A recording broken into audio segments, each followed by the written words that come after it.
afternoon and welcome to Coffee on the Coast. I'm your host today, Tina Prigge with Vagabond Creative Studio and Coolest Coast, and today we are among friends. I'm delighted to be joined by Julia Lee from the Manitowoc Public Library and Kaonou Hang.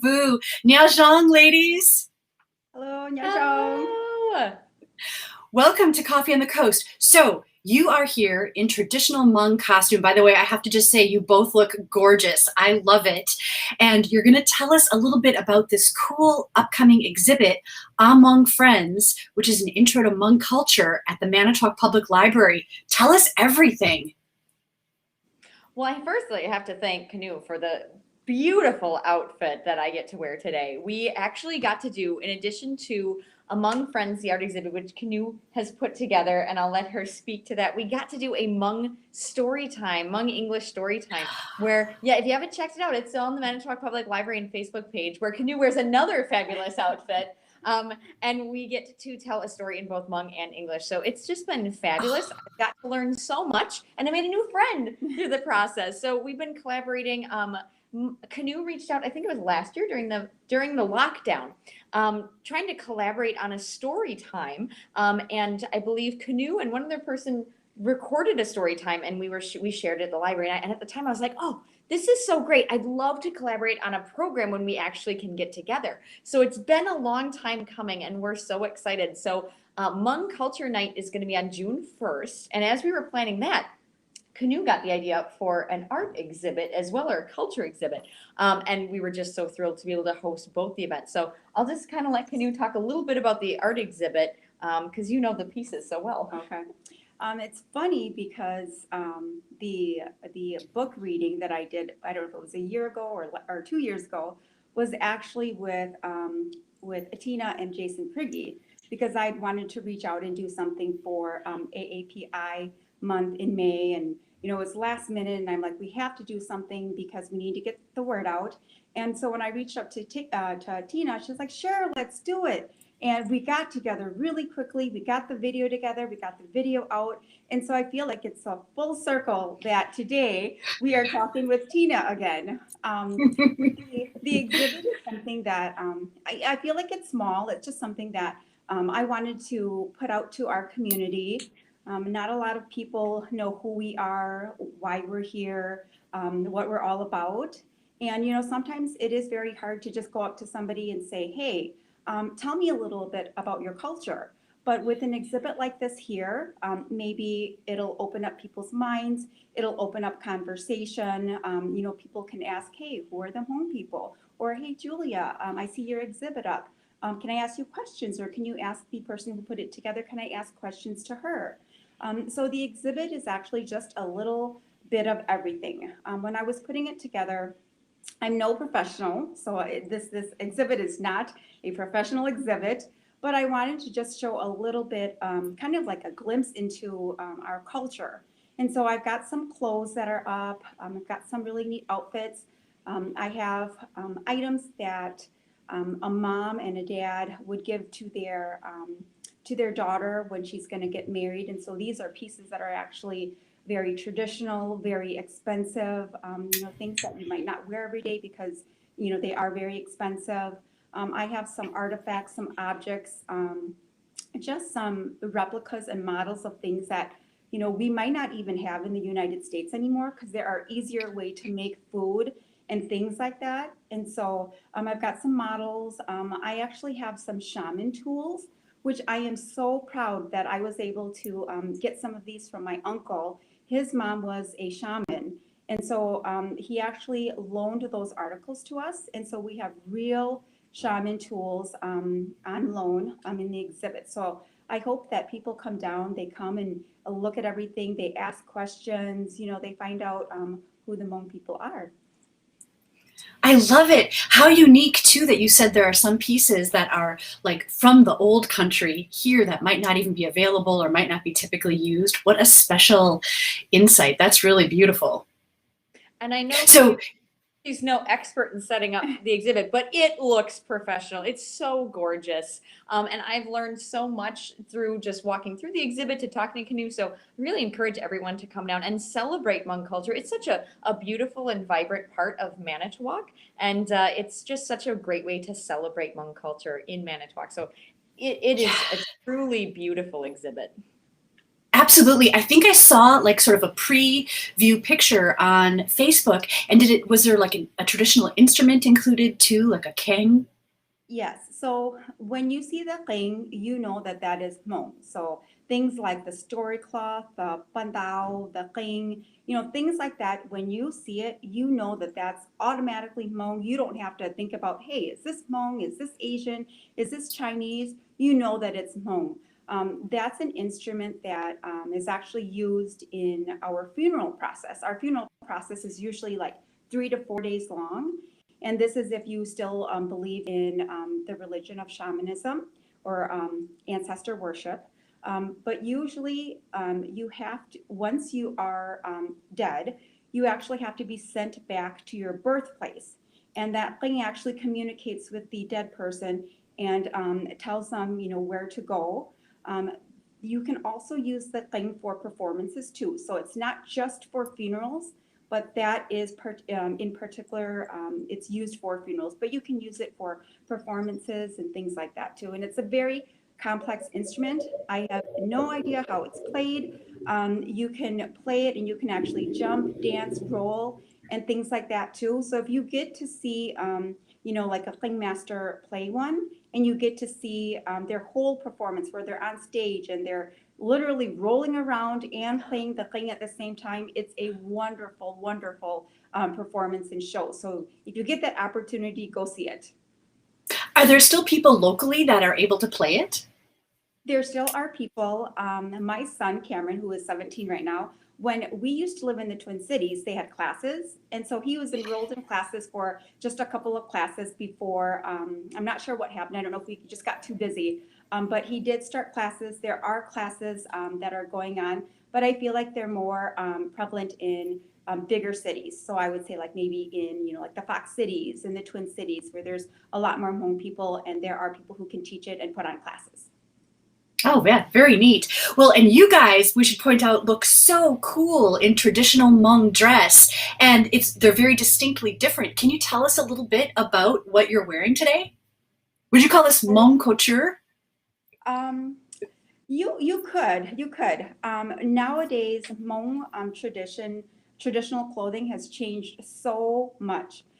So back when, my mom and my grandmother were a lot younger, a lot of their clothes were very plain. It was whatever you could get your hands on. A lot of times, you only wore your best outfit for the new year. And so a lot of times you wore more, plain things for farming and stuff like that. Nowadays that we've been in the United States for 45 years and our clothes have, gotten an overhaul and we have people who are now, really focused on fashion, things have changed a lot. So what I put Julia in, her outfit is very traditional and you can tell that it's very traditional because of the lace sleeves. Lace sleeves are not something that you would find in Western Highland or back in the day. Her headwear is considered very traditional, but it's been made into a hat. And so instead of being a long purple scarf where you would actually have to wrap it around your head into a turban and then add the black and white ribbon, it's now just a hat and you can just put it on.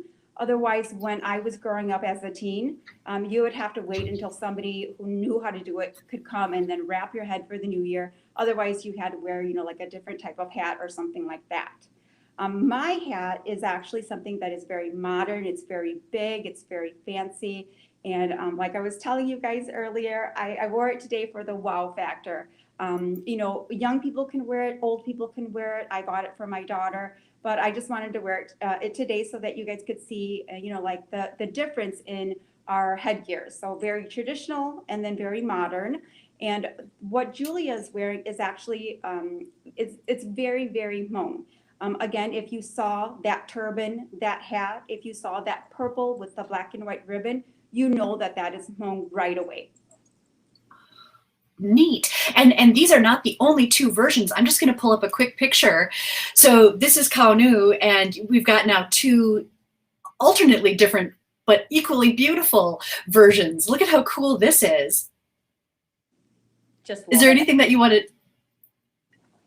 So both of these outfits are pretty modern, and you can tell because it's flashy, the colors are very bold, the hats are very different. The material is obviously something that you would not find, back in Laos or Thailand. And, now that we actually have money, time, energy, resources, us Hmong women are putting it into our clothes. So I'm very proud of our clothes. I have so many outfits, and so I'm taking this month and this opportunity to wear them all. So I will be posting them on my Facebook, and everybody will get to see the clothes that I have. I'm so glad that you are, because it's so neat and it's so beautiful. They are works of art in and of themselves.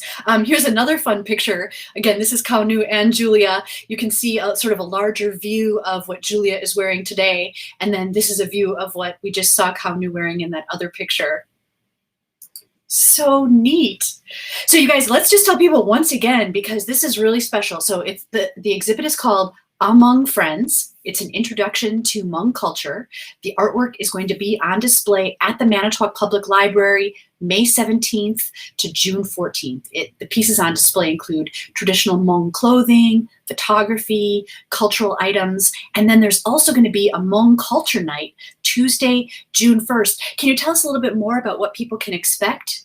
And that's live at the library, like people are encouraged to come, right? Real people can attend this program. I will say, just to give people a heads up, we are requiring registration just in case. So it's going to take place out on the lawn. We're going to try to have it outside. But in case it should rain, our indoor space can only hold so many people.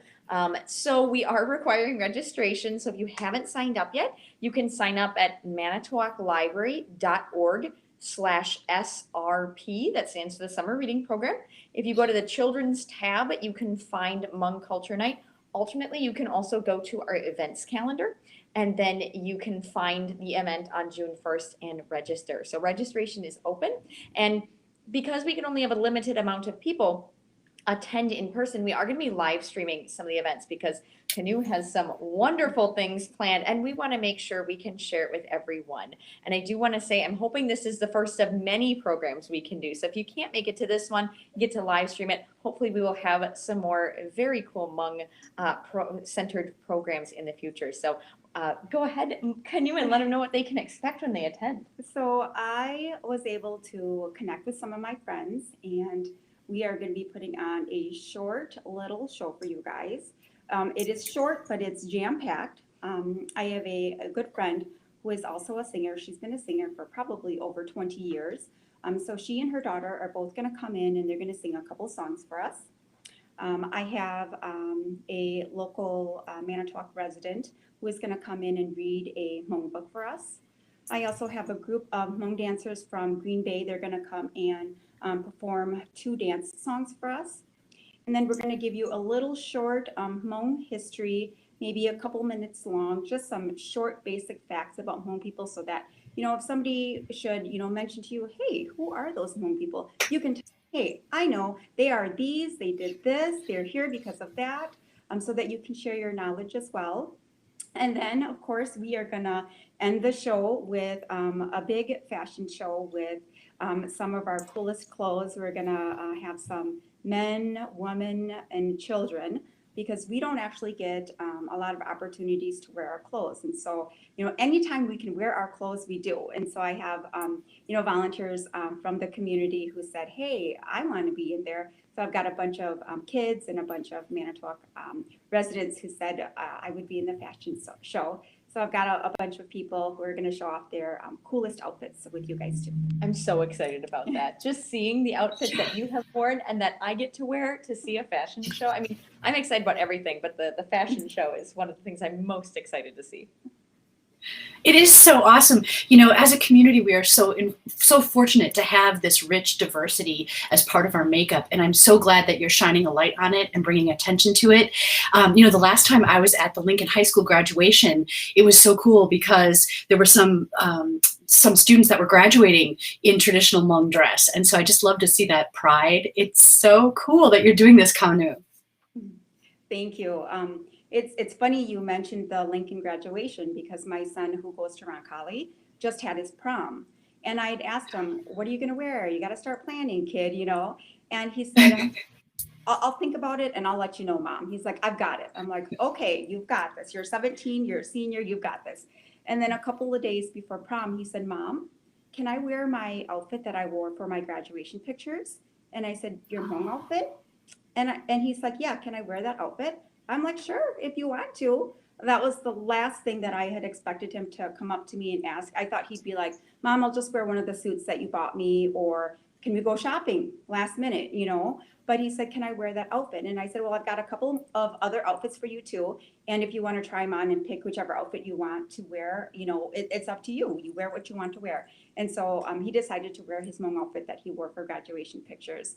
And when we were taking the kids' pictures, the moms were like, Cameron outshone even all the girls in his outfit because it was very fancy. It was very colorful. So I was really proud of him that he chose something like that, and that, you know, he wasn't afraid to wear his Hmong clothes. And it's probably the only person at prom wearing anything remotely like that. So yeah, so it's wonderful that our kids are very proud of their heritage. They're, you know, very willing to wear their clothes, whether it's to, you know, graduation, prom, or just, you know, out in the community. Yeah. Okay, I'm going to put you on the spot a little bit here, but is it possible that you could say something to the viewers in Hmong, a greeting or a message, you know, anything of your choice? Sure. Nhớ trong Kulum Bay Huang Công Nhu của nhà thế của sĩ do ông bố phù hạ thế niệm bố phù hạ nhớ cho Manitowoc, Wisconsin. Cú trong share thì trong nó Manitowoc Public Library ha ai có cú tổ ba mô bê cho khổng mong cho đồ bê nói có nít thằng đó tổ sai trong share thì nê là sai bê là hay nó thế cả nê ba tổ sai nó do bỏ chỉ trong là chỉ hay tổ đồ bê bao ấy bê thলি bao khó thế rồi cho bê thli bao hết thì do oli cha thli trong nó có cho.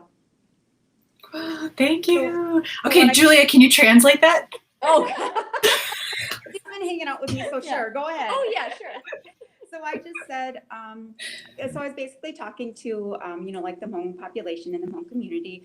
I said, you know, my name's Kaonou, who my parents are, because that's very big in our culture is, you know, who are your parents, where do you come from?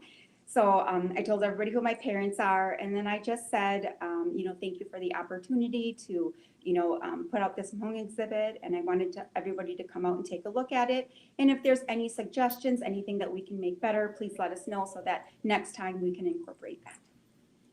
Oh, that is awesome. Thank you both so much, Julia and Kaonou, for coming on Coffee on the Coast to share this. I am so excited for the community to see this exhibit. One last time, it's AHMONG FRIENDS, an introduction to Hmong culture. It'll be on display May 17th through June 14th at the Manitowoc Public Library. You guys enjoy. Thank you so much again for bringing this to the community. Watao, and we'll see you next time on Coffee on the Coast. Thank you, Tina. Thanks, Tina.